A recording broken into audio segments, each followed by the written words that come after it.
What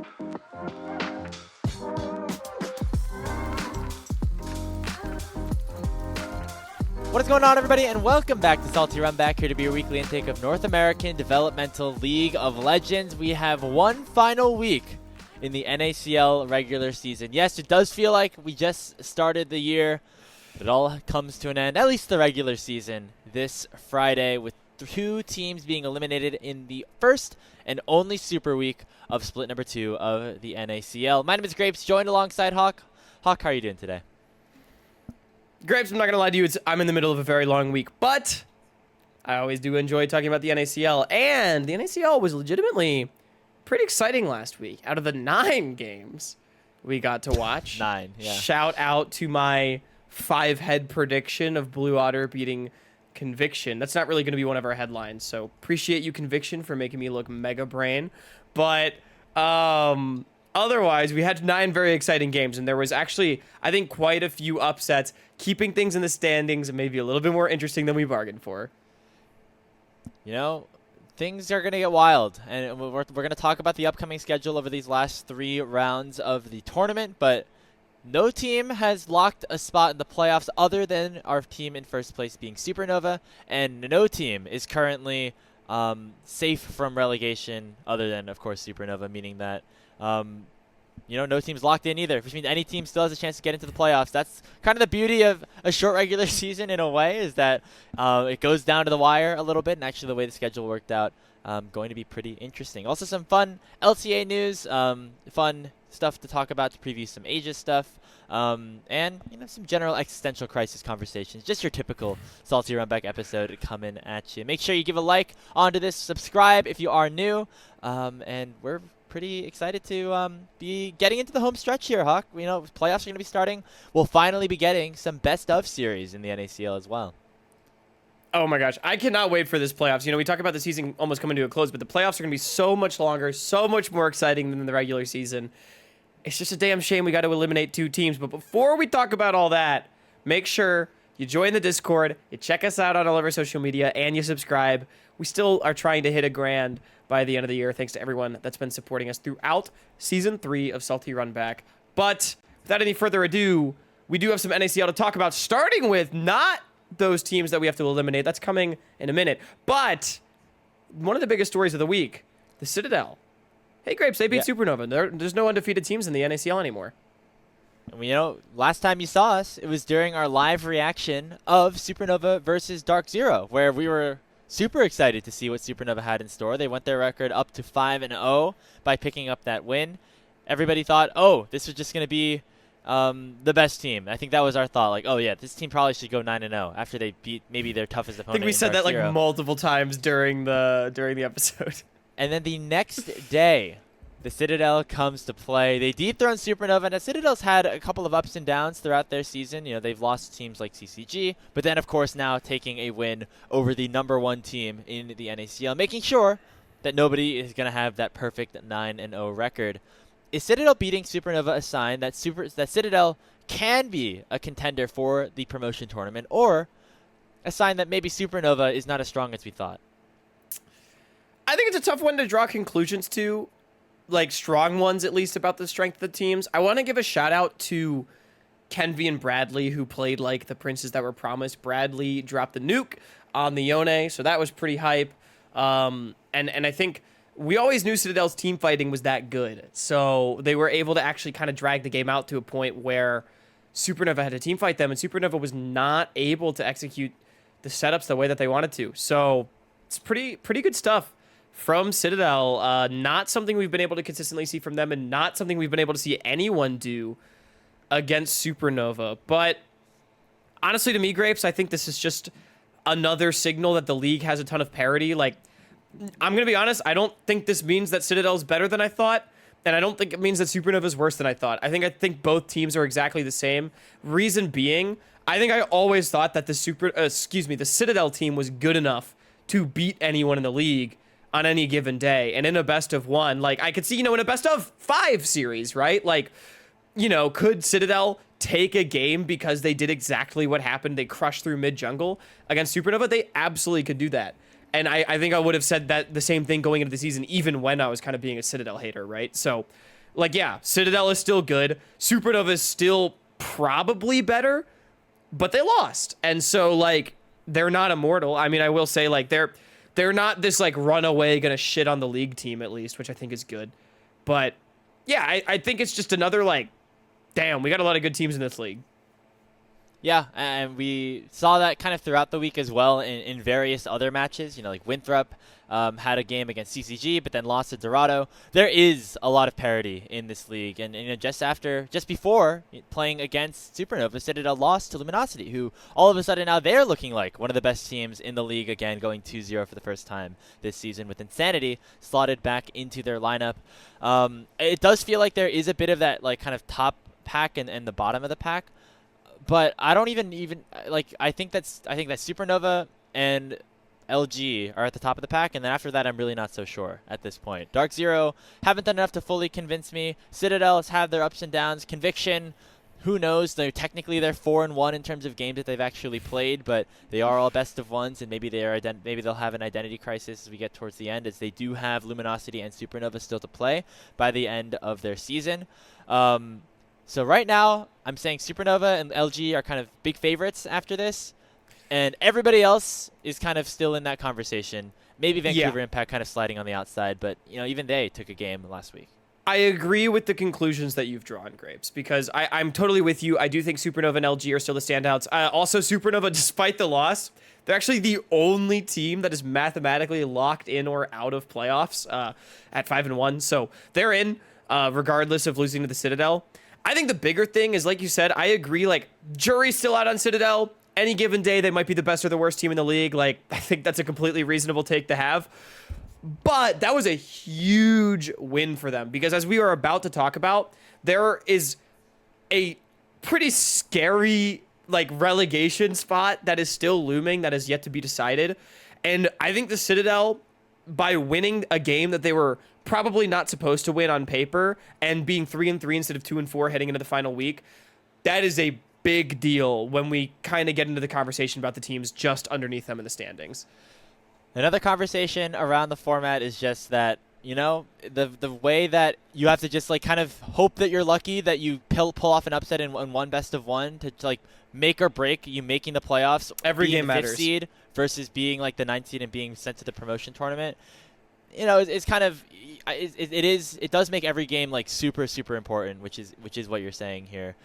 If Citadel lost that game against Supernova, they would have been 2-4, which is tied for the bottom of the pack, shared with a 9th place team right now, meaning that they really would have had to show up to earn their spot. But now, sitting at 3-3, I believe they just need to win one more game, or maybe one or two more games, to lock themselves officially into the playoffs, and definitely think there's a good chance of that happening with how they are playing right now. All the 4-win teams are technically not locked yet, but like if you get 4 wins, you're pretty much safe unless like some crazy shit happens. So they do still have their game against VI to come up as well. So Citadel was probably in a good spot, but them being 3-3 means that like I would be very surprised if they didn't make the playoffs, which is not something I necessarily could have said if they were 2-4, where it's like I could see a world where 3-6 is not enough.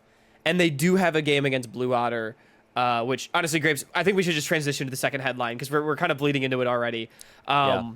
Where there are 3 teams at 2-4 right below the surface, as you said, kind of tied for, let's go from the bottom, 9th place. It's Blue Otter, Dorado, and CCG. And Grapes, all 3 of these teams all play each other this week. Now, consensus is likely that Vancouver Impact is out. They do still have games against Dark Zero and Luminosity, and then the aforementioned one against the Citadel. So even if they were to, say, go 2-7, it's not enough. They're probably done unless something crazy happens. But there's all these teams at 2-4. Citadel just above them at 3-3. They also have a game against Blue Otter, and there's a Winthrop at 3-3. They don't play any of these teams. It's fucking crazy at the bottom of the standings right now, man. And one team misses the playoffs. Who you got? I hate to do this because it feels like we're picking between our favorite children in a way, because we love Blue Otter obviously and the run that they went on last year. CCG and Dorado were our two darlings that we actually probably had a bit higher than the rest of the crew and the rest of the power rankings. Just us personally, when we looked at these teams, we thought, oh, these are squads that could go on a bit of a run. CCG had a tough week. They went 0-2, losing to Vancouver Impact, which was a big upset, and then to Winthrop, whereas on Dorado's side, they actually did pick up a win, this time against Conviction. Or sorry, not against Conviction, against Winthrop. So, and then losing to Conviction. So, all of those teams gonna play each other. Hard to tell who exactly. I think right now it's still like the odds probably say Blue Otter because they have not played one of their wins. Right, one of their wins is the FF against Conviction, which definitely helps them standing wise, but doesn't make it necessarily as impressive in terms of a resume that they've developed for themselves. There are other games against the Citadel other than the two teams primarily previously mentioned, so still a winnable one. I would say there's 3 winnable games for this team, absolutely. But just because of the fact that they have only really won one game and it was against Vancouver Impact, might have to say them, although maybe those roster changes have something to say about it. Yeah, we've not seen much of Kryra, and, Toasty did jokingly say that Dark Zero picked up the wrong jungler, so who knows? Maybe Kryra is actually still enough to pull Blue through. It's tough, because I think we've only seen one game of Kryra. Out of the 4 games of Blue Otter that we saw without him, I would have said, skill-wise, I find Blue Otter to be the weakest. And such, they will go to the promotion tournament. But let's look at the schedules. They all play each other, and then everyone has an extra game. We've already talked about how Citadel and Blue Otter are playing. CCG plays Conviction, which is the next hardest, and Dorado gets Luminosity, making their other 2 games even more must-wins. Like, you can't scrape your way to 3 wins, more than likely, unless you beat some of your direct competition, right? Whereas, like, for example, a Blue Otter could maybe lose to both CCG and Dorado, but then pick up a win against the Citadel, still be at 3 wins, and still be in a position to make playoffs. So, schedule-wise, Dorado is in the biggest trouble, and such, they must go to relegation. There's also a lot of other factors at play. Like, it's tough, man. CCG has been so up and down. I feel like they've had the worst losses and the best wins out of all 3 of these teams. And let's not forget about Winthrop that runs the fucking murder gauntlet of DZ, LG, and SN. So I don't think Winthrop's safe at all either. They're more than likely going 3-6. So they are hoping and praying that the rest of the standings don't have good weeks right beneath them, because I think they're also in big trouble. Do you know the tiebreaker rules? Because No, there's gonna be multiple teams at 3 wins. There are going to be multiple teams at 3 wins. I would be very surprised or more. Like that, I have no idea how the seeding actually is gonna get solved. I think it's almost a guarantee that we're gonna see a 3-6 tiebreaker for promotion, but I don't know what that looks like. I hope it's playing games. Guys, just let them play games, please. I will come on to cast them for free if we can play games. I'm looking to see if there's a rule book. But yeah, I was going to mention that Winthrop have maybe the hardest week 4 schedule of anybody, because they play literally all 3 of those teams that we have already talked about as being towards the top in Luminosity, Supernova, and then Dark Zero, who I think generally consensus either to 3rd or 4th, depending on where you think Conviction are. So yeah, that's a tough one for them. It came back to bite you a little bit, though, Hawk, last time, because during our Salt Street bets, you bet on Winthrop, and then they ended up, or you bet against Winthrop because you thought they had a harder schedule. I know. And then they ended up going on like a big run. So I don't know. They could just pull off an upset. Let's agree on something here, Grapes. Is Citadel safe? I think they're safe. Given the other circumstances, yes, I would say they're safe. I think the only way the Citadel is in danger is if they lose to Vancouver Impact. Then they're in big danger, because then they play Dark Zero and Blue Otter, and like that makes the Blue Otter game a super must-win. So, like, I think Citadel's probably safe. I think they have the best position out of all 5 of these teams. I would dare say I actually think I think CCG is in the next best position. You want to hear something funny? Yeah, what's up? I just looked through the rulebook. First of all, the rulebook says split 2 series score has an impact, which means that they didn't change it going into the next, Well, it's the split. next year. It's split 3. So is there a split 3 one? No, it's split 2 because there wasn't a first split this year. Remember? What are We we had nothing. doing? Oh my. Right. Okay. Yep. But Series score. tiebreaker is game score, which is obviously what is happening, and then after that, game score within the tie, which definitely makes it still so like that tiebreaker between Blue Water, CCG, Dorado, like winning those games is going to be very It important. just means head to head, right? But what if there's a circle of suck? If there's a circle of suck, it's your favorite average win time out of the wins within the group of. Can we of not ties. just play best of ones to figure it out? What the fuck? And then after that, I think it is literally like a coin flip. Like they don't even go to game score. I don't think so. Yeah, that's it. It does mean that within this circle of suck, having to win fast is also going to be important because that is a big part of the scheduling and how that works as well. Crikey. But this isn't CeeLo. Like, we're not just picking Tristana Ziggs and, like, fucking... Like, you gotta win the games, you know? Additionally noting, Dorado beating Winthrop could end up helping them if they do end up tie-breaking against them. So that is all to say things are going to get pretty spicy.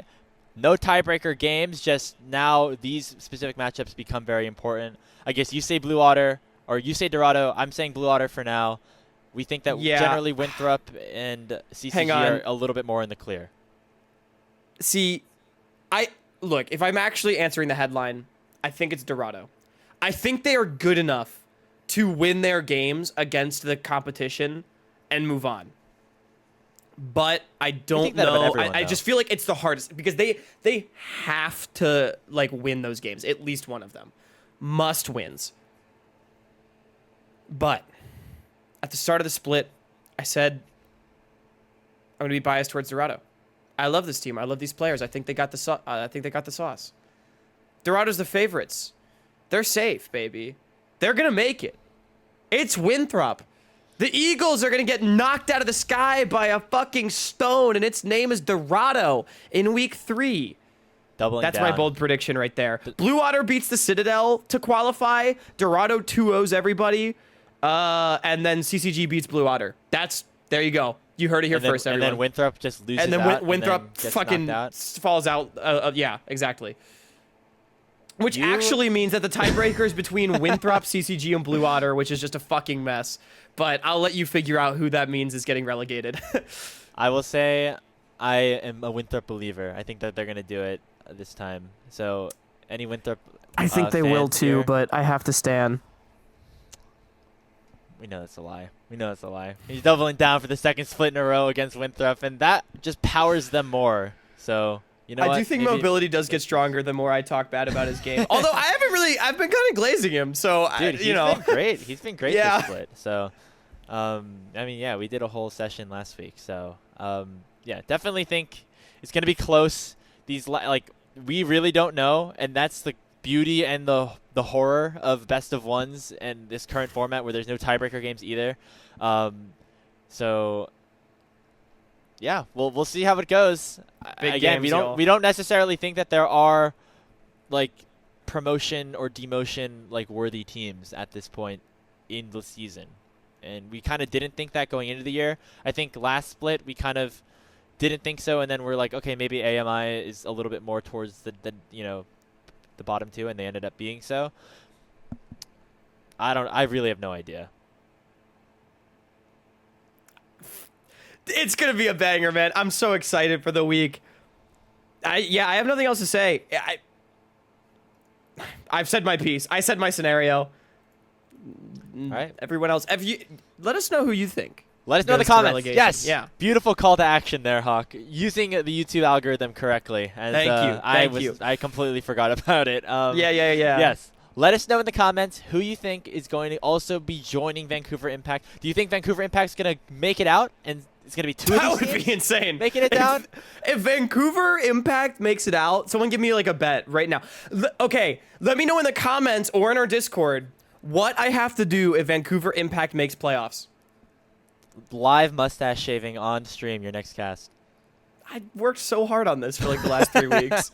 Well, that's the punishment. Fuck. I'd start back from square one. All right. Well, We'll think about it. we'll think about it. Let us That know. is a funny Let us one. know. I'll do something heinous if Vancouver Impact makes playoffs. It'd be pretty hype. Shimmer's playing well. I'll give him that. And the rest of the team is too. Well, the goal of making it into the NACL, the goal of winning the NACL, of course, get to the LTA eventually. And there was a player who was here just a year ago, Hawk, that made it back into the LTA, maybe a bit unexpectedly. That's right, Srtty, the player from Dignitas that got dropped from Dignitas from Photon, ends up getting another opportunity because he was hanging out in LA. And guess who called? It was Lion, who are still having visa issues with Zamudo, unfortunately. But it gave Srtty an opportunity to take to the Rift once again and take a 2-1 victory over Team Liquid, his former organization from Team Liquid First back in 2023 NACL. Pretty big win here for Srtty, getting a pretty big opportunity. Dignitas end up going 0-4 to start off their season. That's none of our business here. But all this is the question of Srtty earning his opportunity once again to be on the big stage. He did state in an interview that Zamudo is going to be taking the spot most likely as soon as he is ready, as he has earned it at this point, and this is who Lion did want to run with as their starting top laner. But has Srtty done enough now to earn or deserve this spot over any native top laner, Hawk, that could potentially come through from the NACL? First of all, shout out to Srtty, man. He played really well. Lion, big win. He was a big part of those wins. And I think he actually provides a lot for that team. And he gave a really good interview afterwards, too. And I think it showed a lot of, like, why he's so well respected. Kind of, like, not just as a player, but, like, as a personality and, like, the way he thinks about things. So shout out to Srtty for, I think, a well-deserved weekend. Obviously, like, hoping to see Zamudo for the next game that Lion plays, but also, like, I won't be sad if it is Srtty, like both of them are great players. And I'm going to be honest, I take Srtty every time. If I'm an LTA GM looking at who I want for next year, for 2 reasons. And it's a really easy one for me. It's just that, one, I don't think any NACL top laners have really impressed me, at least at this point in the year, with the one exception maybe being Hoarder. He's been quite good. But, I mean, I think if I'm an LTA GM, I try to make Srtty work before I take Hoarder out of the NACL after only a year. Like, Hoarder is going to get there probably. I would just still give him another year. Like, he's playing very well. But, yeah, I think I take Srtty first every time. I think the bigger thing for me, Grapes, is we've been like, well, who's the top laner that's going to contest Fake God? Honestly, Fake God's not even doing that much. Like, he's playing well, but, like, I don't know. I feel like top lane in NACL has just been kind of, like, not impressing me this split so far. Or this year, even.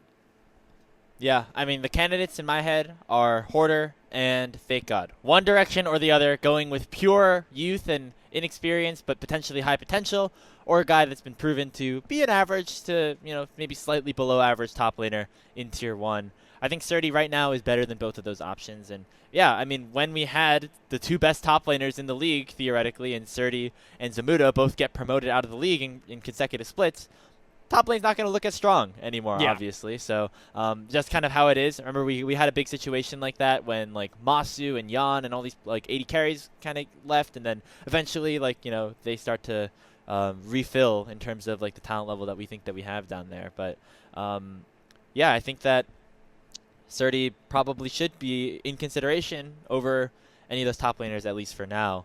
The interesting thing will be if, like, these guys get relegated and a new team comes in. Like, will they try to replace their roster? I don't know what are the rules around that.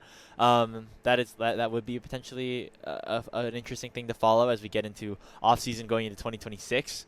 But yeah, I think that Srtty deserves it. He's never really got a fair shake, in my opinion, on Dig. I feel like even then, at the end of Split 2, they were playing better. Ended up taking a game against Team Liquid at the very least.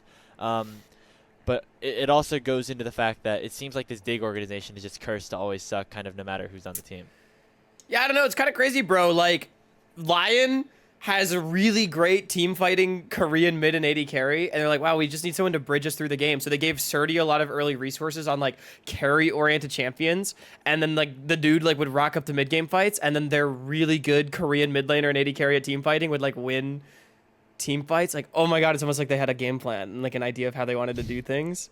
Crazy. It's cool because it feels like that will also apply to Zamudo if he comes in. So that means I agree. That, like, I do agree there's with like that. a fun identity there. Like I feel like both of them fit that model better than like a Licorice, who is more of like a solid team fighting player, who maybe fits to like more of a style that like what the rest of the team did, but having like an X factor up top lane I think is going to help that Lion team. So whether it's Srtty or Zamudo, I am excited to see what they do, especially because they beat Team Liquid, who is a team that again a lot of us like thought were pretty good. Yeah, I completely agree with you. And yeah, so I think I agree that like Dig is a fucking black hole, and like, dude, Bakery's lucky he doesn't that Dignitas doesn't have an affiliation with the city of Philadelphia. I think he would have been drawn and quartered 3 splits ago. They just don't know. But yeah, like the fact that the owner of the Sixers also owns Dignitas is pretty funny. I think Yanni made that reference the other day. Yeah, man, like it's crazy. And fucking. Here's a question, because, you know, we kind of talk about like, well, you know, should Srtty get a spot? Should the rest of the NACL get a spot? Also, Zamudo's in the mix, right? I think the big question is, Grapes, do we think that both Srtty and Zamudo are LTA top laners? Do we think they are both top 8 in North America and deserving of opportunities for 2026? Both of them. Like right now, like. Yeah, like fuck it. If we were to like, if there was to be an off season right this second, like, you know, do they both get spots? Yes or no? Yeah. I haven't been super impressed by Photon or Castle at this point yet. Castle had a good game today in their win, in Disguise first win. Shout out to Darkwings also getting into the win column. Yeah, I guess the question is just like how long do these Korean imports like stick around? If they are around, then obviously they are highly prized and whatever. I still think it would be best to get both of them both Zamudo and Srtty into the league, maybe over one of them at this point, and just try to run with it. But I think that's just me. I think I agree. At least in the case of Photon and Castle, I don't think either of them are like better enough to where I would say Srtty deserves a spot over them. Thanatos is pretty good. I'll give him Thanatos is good. Also, obviously, Impact has his stature, although he hasn't had a Impact is an NA player, bro. Like, yeah. Don't at me. He's an NA player. The thing is, other than them, it's like it's pretty hard to like. I wouldn't, you know, Sniper hasn't had like his best year either, but also like kind of earning that spot on 100 Thieves. I feel like Fudge actually I feel like has been playing pretty good on Shopify. He has, yeah. And then there's the FlyQuest situation where they're set. There's no changing over there. I think Srtty learning from Bwipo would be very interesting. It would. Like, I know they already have Gakos. I know they already have Gakos. Seemingly. What's up? He was seemingly an option when they were deciding. I think Papa did an interview and he was just like, yeah, we thought Gakos was better fit. Well, and Srtty was already on Dig, right? Better. It might have been like in the in-between process. Maybe it was Zamudo that was being considered. Actually, now that must have been Zamudo. Yeah. I don't think like Gakko should get replaced, but like because we've not even seen him. But that would be really interesting. If like Srtty graduates into the Bwipo spot, I could honestly see him like joining this Team Liquid team with like the young guns from Maryville. Team Liquid could just become Maryville. I'm realizing with like. Well, I guess Srtty's never played America, but they could become a collegiate team. They could become a collegiate team. Like if Team Liquid really wanted to move on from Impact, which like I'm not sure that they would want to. I know he's been struggling in 25, but like you don't just discard goats. Yeah, we all learned that lesson from Cloud9. So yeah, exactly. Feel like he'll be back at some point. But yeah, at the very least, I think Impact will be in the league. But yeah, it's an interesting question, especially with the like lower amount of spots and then all the imports and kind of the staples that are still around. But I do think that they both deserve spots and deserve chances. Just agreed. Will they open up for them is I guess the big question here. So best of luck to both Srtty and Zamudo or whoever ends up starting for Lion in their next week of LTA play. But before we wrap up the show, it's time to transcend the NACL, transcend the LTA, go into the philosophical plane a little bit here to talk a little bit about just how we feel about the season overall.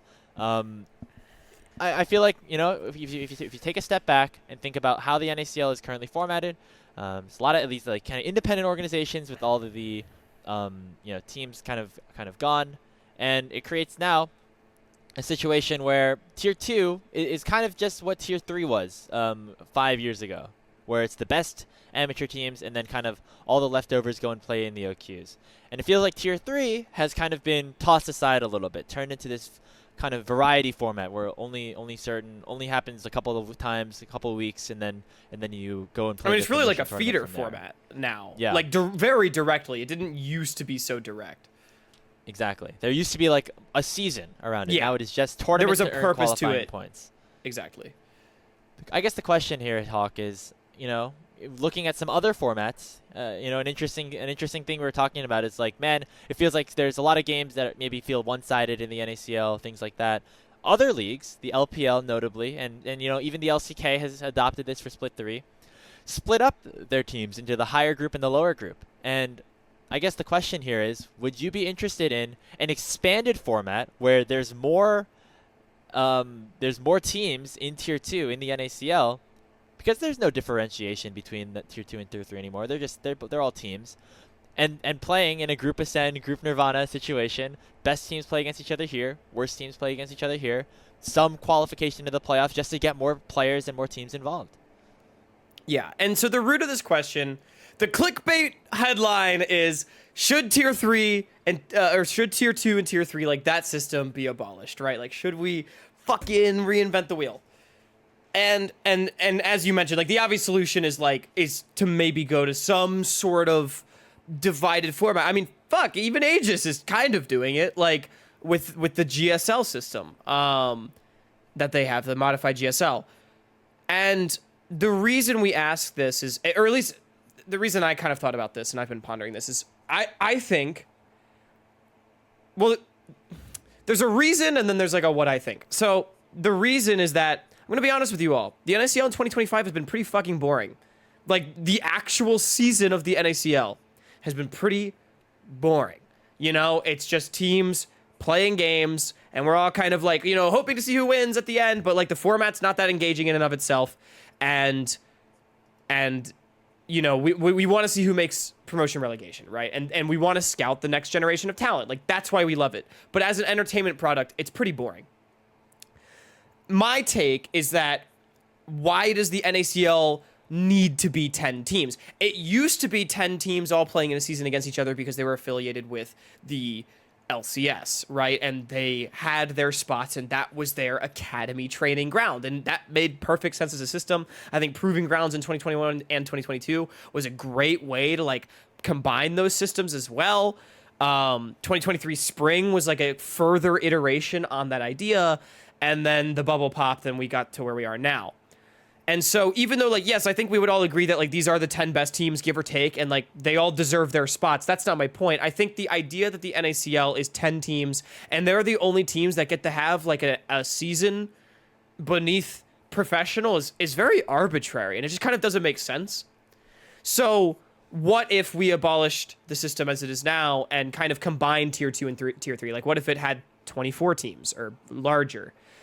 Obviously, then, the question is, well, if they all just played a season against each other, it would be fucking terrible, because we've all seen what, low tier, like low tier Tier 3 teams look like against, even low tier NACL teams when they promoted.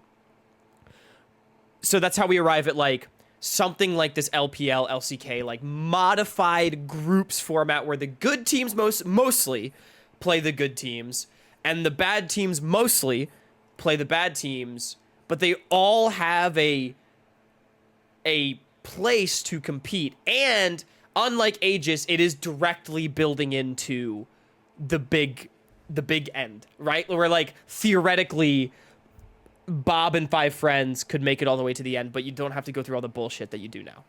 That's the take. That was a really long-winded, but I think I got my thought process out there pretty well for everyone. I guess the question is like, does the ACL format better, where there's more teams, more separation, right? They play these Swiss But brackets imagine all into, 10 NACL teams are there. Yeah, exactly. But it's like a GSL format to seed, and then and after that, there's like all the Group A teams play against each other, all the Group B teams play against each other. There's some way to do that. The first problem you run into, obviously, is like the broadcast is going to look very different. Even Aegis, the way they're structured now, only like 2 series a week are actually officially streamed, and everything else is just up to community broadcasting, which we'd have to like kind of take that step. Which at this point, the writing's on the wall in terms of like what that would look like anyway, even if we did run with like a 10-team league next year. So if it results in a better format, maybe if you keep the number of show days but resulting in a better format might be better overall, and just getting the community more involved instead. And also, as you mentioned, just the amount of time and the parity that could potentially be at issue here. Here's my proposal that you had a big proposal, so I got all the why out there. Grapes, give us the sauce. Here's how you make it entertaining, and here's how you get tier 3 more involved. One of the best years of this kind of developmental landscape in League of Legends that we were a part of, Hawk, was 2021 when Proving Grounds existed, and 2022 when Proving Grounds existed, where it was the academy teams played a regular season, the bottom NACL, the bottom qualifiers teams like played through a set of tournaments, and then they go into this big bracket where the winner is crowned at the end. Obviously, we had No Org win as an amateur team, beating all of the academy teams as like a crazy upset that was like one of the biggest stories that we've ever had. But most of the time, the academy teams win. What if we bring that back in a way with the current restrictions that are in place by starting the 64-team open qualifier on week 1 of the regular season for NACL, playing through the OQ for the 4 weeks, and the top 4 teams in the open qualifier out of the 64 make it into the playoffs with the top 8 teams of NACL, creating a 12-team elimination bracket, and then you go through there, and the winners, that results in getting rid of the promotion tournament and creating a situation where then the best, you could go from the qualifiers, this split specifically because we're in split 2, going straight from the qualifiers to the LTA in one split.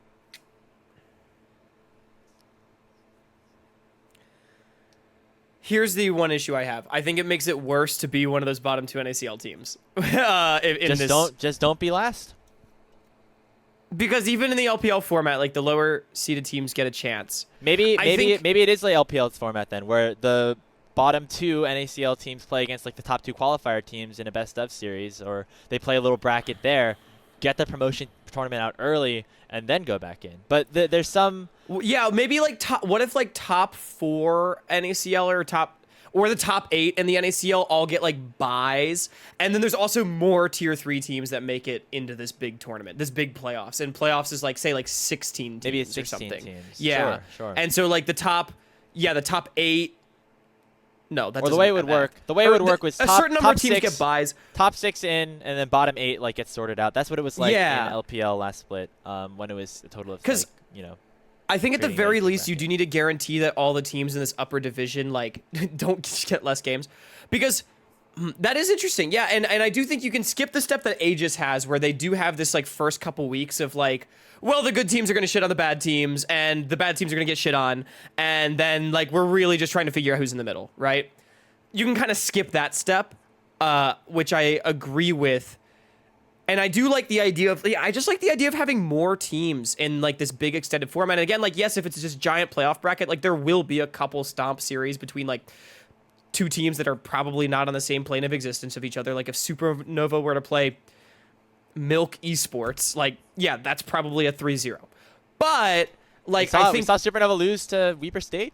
We did see Supernova lose to Weeper State. And the point of doing it is that Milk is probably going to be competitive against like 8 of the teams in this tournament, right? So like give them those games that matter, and so like it makes the formality games worth it. Because I just think like as it stands, the idea of there being a separate tier 2 and tier 3 is arbitrary, and the number 10 is especially arbitrary. Like we need to do away with the regular season. Let's go back to big tournaments. I definitely like this, like, put all the fucking like the current NACL teams into like a pool, and they get sorted, and then all the qualifier teams got to play. But then the next time you do it, don't even do like this like upper. Yeah, I don't even know. Like there's definitely like there's definitely sauce here. Like your performance in the playoffs between the tier 2 and tier 3 teams for split 2, or sorry, like your performance in that big split 1 bracket directly goes into who's in the upper and lower pools for split 2, right? Like that would be so fun. I just think that's a way better system.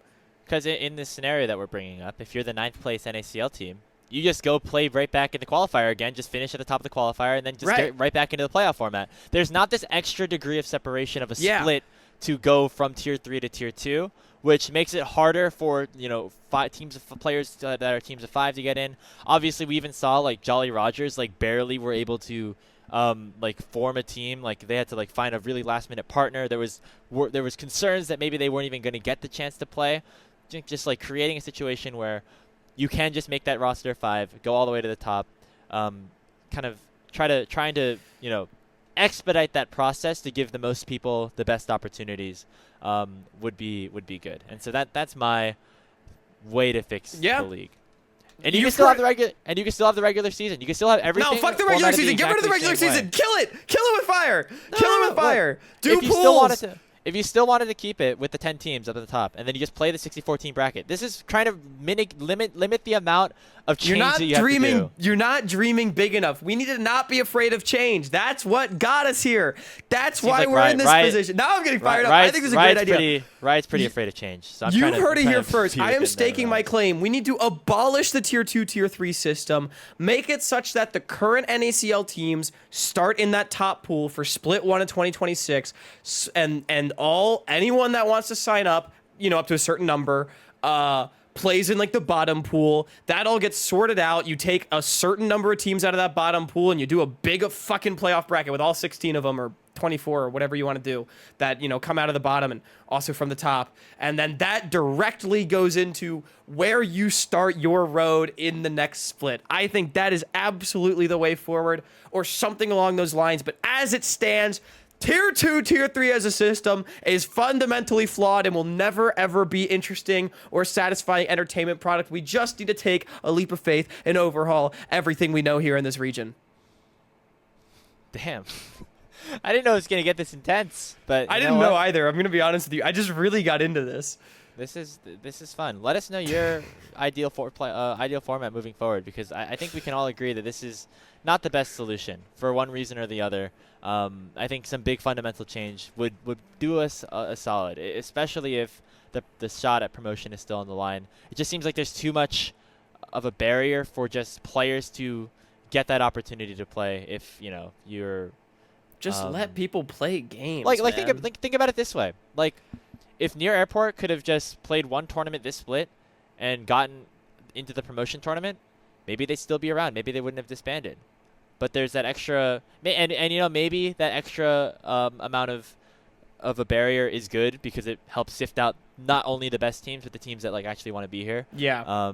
But in a way, like, I feel like I don't know. There's something here of making it like the olden days again, where you're really combining tier 3 and tier 2. Because even more so now, there's very little difference between the teams that are in tier 2 and the teams that are in tier 3, organizationally speaking. I'm super with you, man. I think I just want to put into words, because I think you've kind of hit on this point multiple times. I think one of the biggest problems with the current system, and this wasn't even in my mind, you've enlightened me to this, is that we have seen repeatedly that teams needing to commit for a full, potentially year, basically, instead of just one tournament, is a problem. Let people commit for a tournament. And then those that want to commit for consecutive tournaments, they can be rewarded through their good performance with preferential seeding and starting positions to go further in the next one. That is the way forward. And I think you bring that to the table super well. All right, well, let's go back to reality. Dude, let's go back to reality.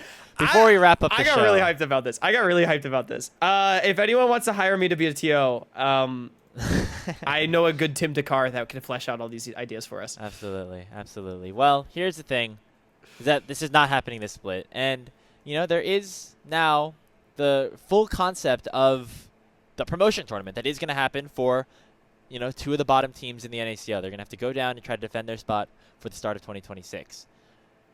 ACL is currently happening right now, and they feature some teams that have taken games against NACL teams. Like we said, Supernova taking a game off of Weber State.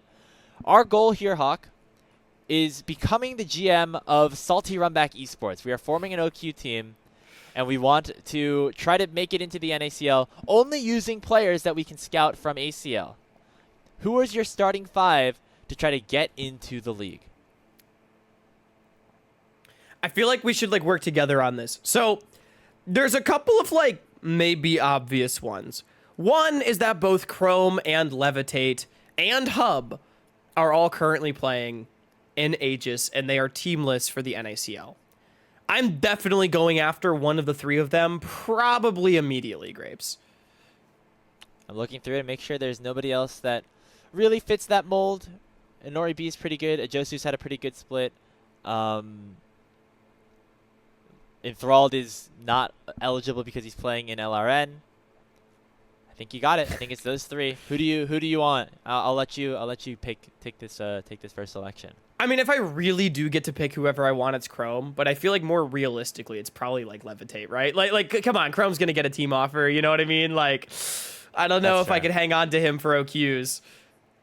Fair enough. Yeah. Okay. So we're building around Chrome now to be our promotion favorite out of only the ACL teams. Now, obviously, we can pick players and teams that can win games, as they've obviously done that, but we need them to win series against either Vancouver Impact, CCG, Blue Water, etc.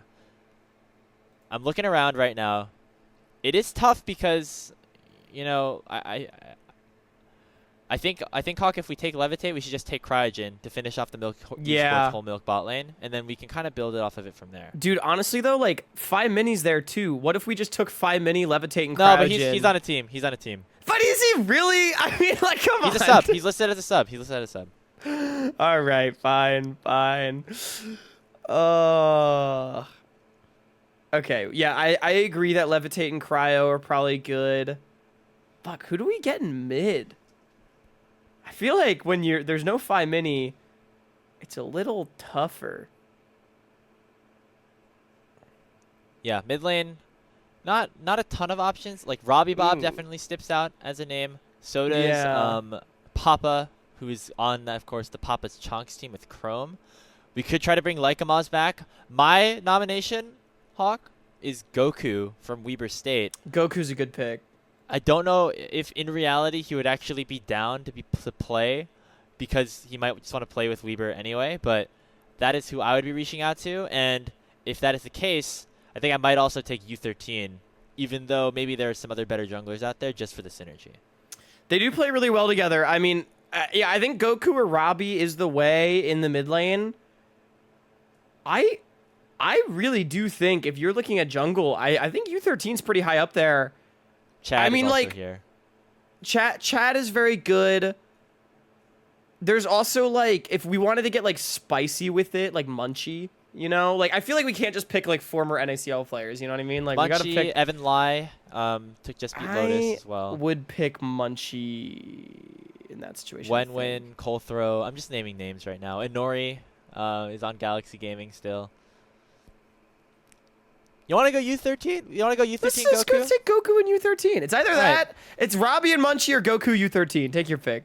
All right, sorry, Crazy Legs. Well, we're gonna poaching your guys. We're poaching your team for a little bit. You'll have him back for CLOL. You'll understand. Okay. You know. Yeah. U13, Goku, Chrome, and Cryogen, or Levitating Cryogen. Levitating Cryogen. Are we just gonna go? With that? Let's just say Levitating Cryogen, because Chrome's too good for this. Okay, cool. Because he's gonna have an offer from the NACL. You know. We need a top laner to try to compete with the NACL. The obvious answer is to just bring Alorum back from Komodo to be I was really thinking Alorum, to be actually. the gatekeeper. I think it's either Alorum, or you've also got, I think, like, unironically, Decoy is pretty good. I would take Fiji over Decoy, I think. On Would gravity. you? I mean, Fiji's also pretty good. Fiji seems to me like a bit like an Alorum like protege. Where he plays really good on Scion and is a good weak side player, but and also has some like pretty wacky counter picks. I I would be interested in being spicy. The only thing is we're already kind of going spicy with the Weber mid jungle. Maybe we just need a solid top laner to round it out. Give me a Lorem. Come on, we're not building a roster that's gonna All contend for right. promotion without a Lorem. You know what I mean, dude? You know how we could get really spicy is if Cryogen's not available, Cryogen gets an NACL offer. We take Redemption off of Gravity. Yeah, also a fantastic choice. I think that there's actually a decent amount of support players around here that could be considered. But Oh, Chloe. that's our team. That's our team.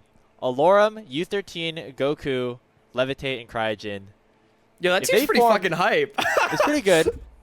It does to me, Hawk, now kind of put it in consideration. Remember that like Jolly Rogers was like a team that was, that made it in through the promotion tournament as the 4th seed, whatever. Does that team, does Jolly Rogers beat this team that we concocted? I mean, I think it would at least be kind of close. And it goes to show that I feel like this time around, I feel like more than ever, or like this promotion tournament, maybe similar to last year, might favor the NACL teams a little bit. Yeah. Dude, sorry. All I can think about is the idea of Alorum and Dragoon playing each other for NACL spots until the sun fucking dies. Like, it just happened. I feel like a lot.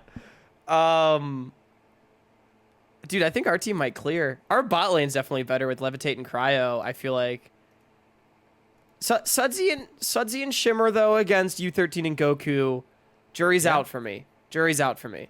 No, I think it's not just them, but it's also the Dorado CCG Blue Water combo that we'd have to beat too, or maybe we only have to beat one of them, but like, That's true, but yeah, we would have both of them. we'd have to beat other good teams. I don't know, man. I think it depends on how 1v9 Levitate's feeling on that week. All to say that there's some fun ACL teams here, obviously, but NACL is pretty high parity here, which is cool. And we'll see how the rest of ACL goes. We'll see how the rest of NACL goes, and we're gonna get ourselves ready for this big Super Week starting on Wednesday. In terms of our future schedule, we're gonna maybe try to get another episode out this week. We'll either do a Salt Street Bets or a playoff thing. Not entirely sure, but make sure to keep us posted. We'll make sure to keep you guys posted over what our full plans are. Make sure to support the NACL. Hawk, are you on this week? I am. I'm on Wednesday. So All right. big games.